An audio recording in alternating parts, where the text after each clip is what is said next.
visited this channel previously and have watched a few of my previous videos, you might wonder why I even call this channel ASMR Letters and Paper Things. Initially, I had thought of just dedicating this channel to letter writing. I love the sound of pen on paper, especially fountain pens, and especially with certain types of paper.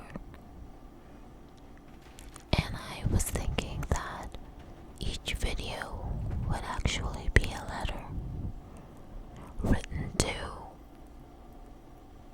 someone, a friend, a family member, an acquaintance, someone I at least know, whether it's through personal or just online. And I was going to use the channel as a way to communicate to them. And I was thinking of whether or not I would tag them in the description of the video, or I would just let the universe do its thing and just put out these letters and see. And then I realized that I might be limiting myself and this channel, and I wanted to bring the opportunity more people to the channel who liked other types of triggers and not just writing sounds. So then, hence, I started exploring and experimenting with different ways of creating triggers. And the paper things, I thought I would call it paper things because I do a lot of paper art. It's a thing. I didn't know it was a thing, actually. They're called paper artists, people who make art out of paper. I don't really consider myself a paper artist per se, but oh well. So I was thinking that if I called it paper things, then I could do videos on the process of making the things that I make out of paper. And I realized that it's going to be a lot of work because I'd have to prop the camera a certain way, and then the lighting, and then there's so many steps in the actual process of creating with paper that I was wondering, do I tape the whole process? And if I did, then I would have to edit it out, and then that would be boring, so I would have to use multiple cameras or switch the camera angle just to get the different shots. I know that's one of my goals, is to create a ASMR video on the process of one of the paper art projects that I do. I just don't really have the time for it right now, or the mind space to do it. It's gonna need a lot of work. And that is why when I visit other ASMR artists and the production value that they put into their videos is just astounding. It's really astounding because it's actually very cinematic, and I'm always at awe of the work that they do, not just pre-production, but the whole process and post-production, because a lot of the editing is done. No kidding. Anyway, so here I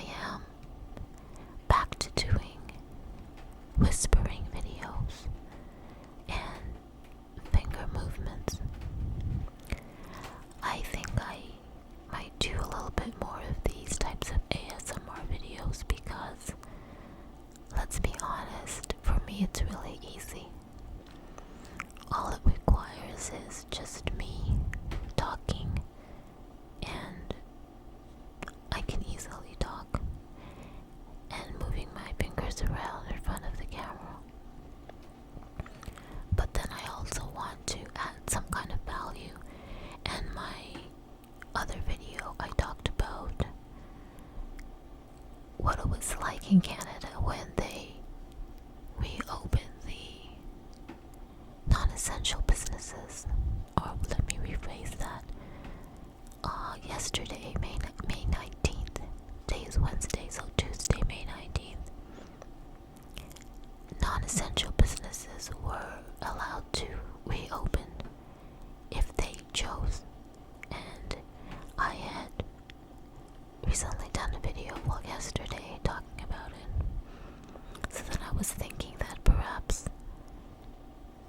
I could just maybe tell people about something, either in the news or something that happened in my day.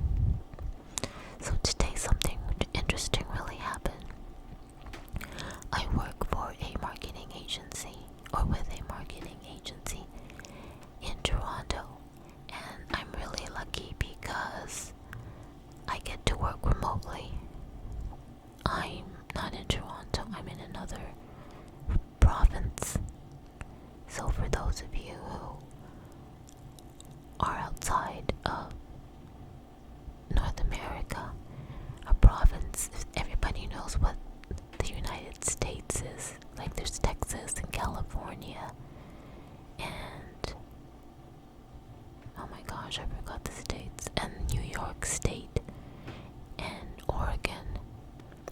So a province is like a state in the United States, but it's really huge. It's much, much bigger. Anyway, I live in a different province from where Toronto is. Toronto is in the province of Ontario. Anyway, this marketing agency I work with, we provide virtual marketing solutions. And what that means is we help personal brands or companies reach their community or online community using webinars or live stream or anything digital, actually.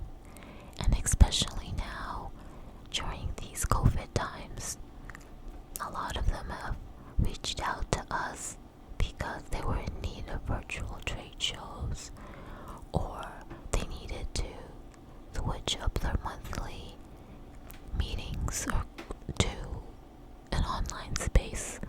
So we've been able to help some with that.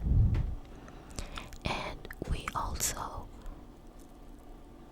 join a lot of other live stream or webinars just because either we get invited to them because of the topics, or we go on just to see how other people produce virtual events. Tonight, our team was on a virtual event, and it was really, really interesting. It was interesting because, and of course, you know this, once you're online, you're able to connect with the world. But what made it interesting for me was because I got to be on a Zoom call with Kenny Aronoff, who is a really famous drummer, and he played with so many bands. You can just look him up. But he was actually on the Zoom call, and I was surprised. I was like, oh my god, is that him? And it was. So in a Zoom, there's a chat panel where you can chat to everyone that is online, or you can chat privately. So I had to reach out to him privately just to let him know how awesome I thought it was that I was on a Zoom call with him.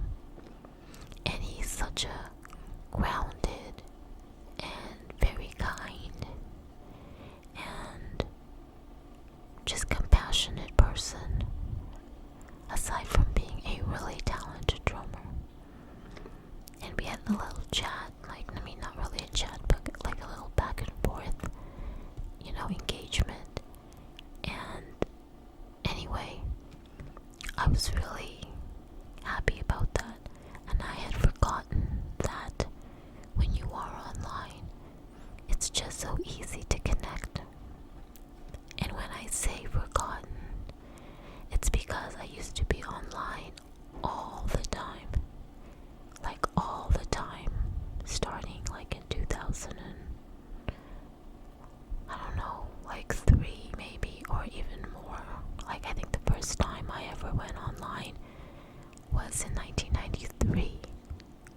worked for a magazine in Toronto, and back then they called it the Super Information Highway.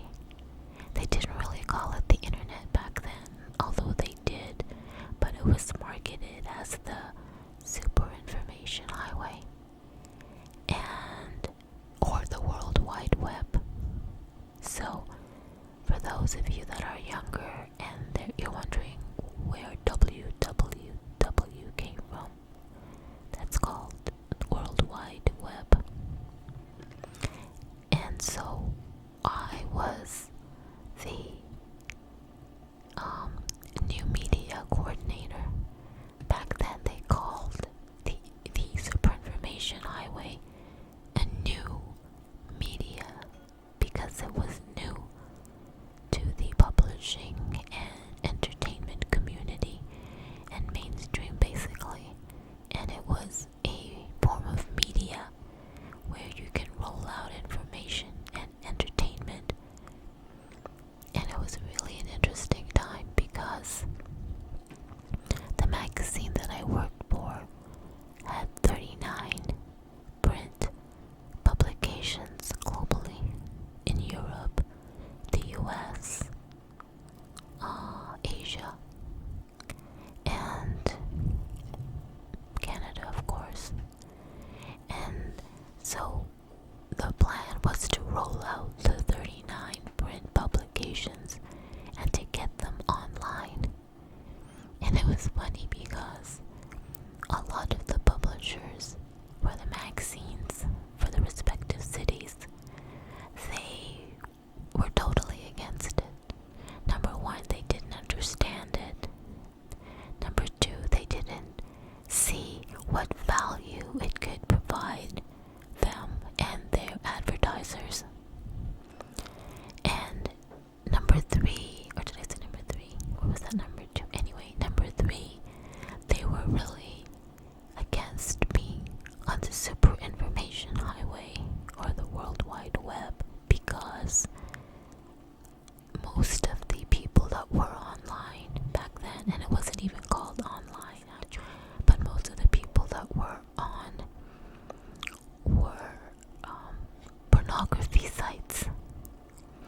Gotta love the pornography people because they're always one of the first to jump into new technology and to really understand how it can be used.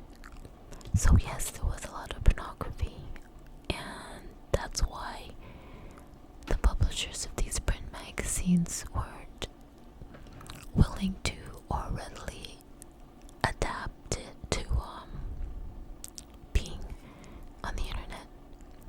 So that was my introduction to the internet. So anyway, yes, I had a podcast back in 2005, I think, when Apple rolled out iTunes. I believe it was in the summer of 2005 when they introduced podcasts and they opened up iTunes to podcasters. And so of course I jumped on to that bandwagon. And and ever since any type of new platform was made available on the internet, I would always be like what you'd call a beta tester or alpha. Actually, there was a lot of platforms that I was part of the alpha stage. Anyway, I had forgotten how amazing being online was and connecting with people, and tonight it really reminded me of that. The reason why I say that is because I haven't been online much for a few years, even though I say I am a digital consultant. The city that I live in right now, which in Canada is not Toronto. It's a small city, and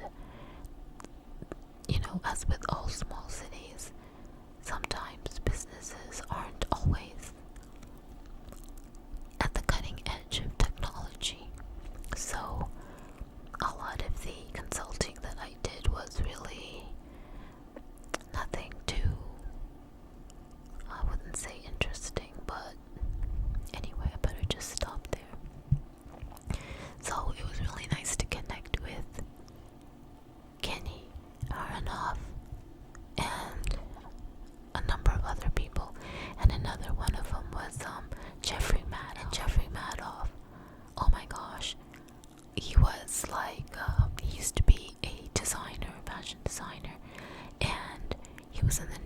way back in the 90s and stuff, and he was like, he transitioned into film and production, and he was responsible for doing all these amazing commercials. Like, I can't remember one of his first commercials, but I think there was when Victoria's Secret commercial came out. He did that. He did a bunch of sports. Oh, just so many. And I hope I'm not mixing him up with someone else, but he was on that Zoom call too, and it was amazing.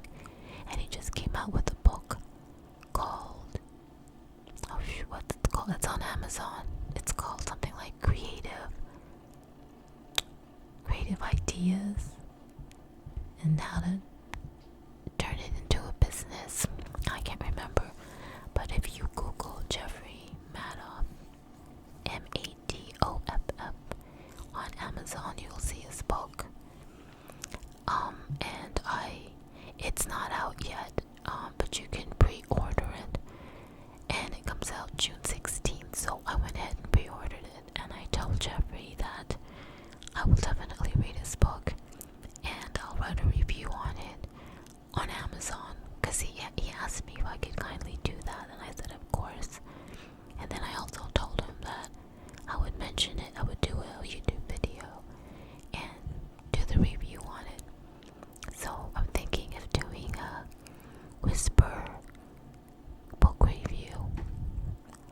So, and I also told him that I would mention it in my podcast.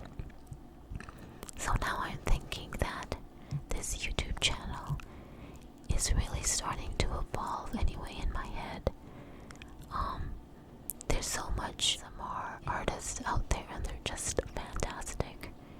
And I know I have my own little ways of doing things, and my voice is different, etc. And I really appreciate people that have come, like you. If you're listening to this, thank you so much, so much for just stopping by and listening. It really means a lot to me. It's funny how you can create something, anything, and you can put it online, and there'll always be people to see it. There will always be people that you can share content with. And I know that the going is, oh well, you need to share content that's valuable. They're always talking about valuable content, which I get it. But I don't know if this is something valuable, but I know one of my favorite ASMR types of videos is when they're speaking a different language and I can't understand a thing they're saying, but I just like the rhythm of their voice and their intonation and such. So I don't know, to me that's valuable. Tingles when I hear or listen to ASMR channels with different languages. I know it's a thing because a lot of people have made comments on those videos too. So that was my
had to work and do some writing, and I didn't really have that much light. I don't really like to use too much light when I don't have to, like electricity.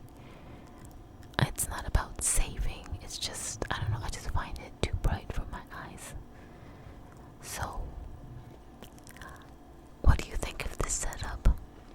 I think I like this setup. I like how this looks and the effect that the camera has.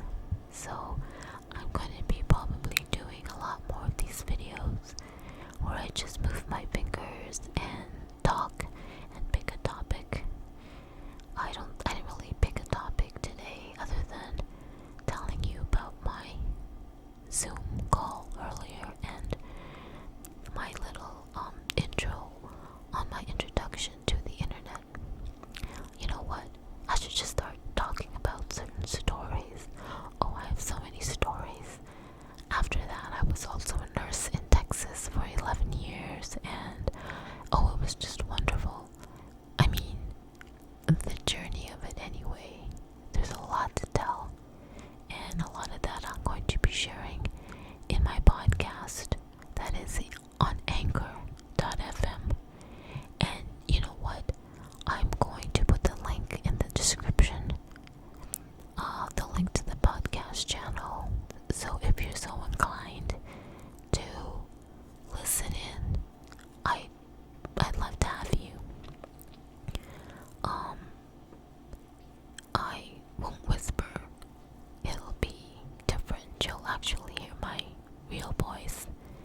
And I only have 3 episodes, or actually, anyway, you'll see it. If you do, I intend to podcast weekly. I did say every Monday, but I might change it to every Tuesday. Only because I got reminded of a tip why it would be good to post a podcast every Tuesday. So I think I'm going to do that. So I'm going to I'll add the link to the podcast in the description, and maybe I'll add that to my about page. You know, who knows, right? Everything can be just connected. So I'm wondering if I should just keep my ASMR channel separate from all the other things I do online or want to do online, and maybe not, because when you think about it, it's still me. I mean, I'm still me who runs this ASMR channel, and I'm still the same person who will continue to do the podcast and whatever else. So I shouldn't really compartmentalize myself. I don't know, I still have to think that through. Maybe eventually, but right now I'm starting to open up to the fact that I can just, share who I am, like share that I have an ASMR channel on these platforms and stuff like that, like not really cross post, but more like cross brand. And when you want to think about branding, I am really the brand. I mean, it is my personal brand, and my personal brand is on YouTube as an ASMR creator per se, and my personal brand also has a podcast. You know where I'm going. Because face it,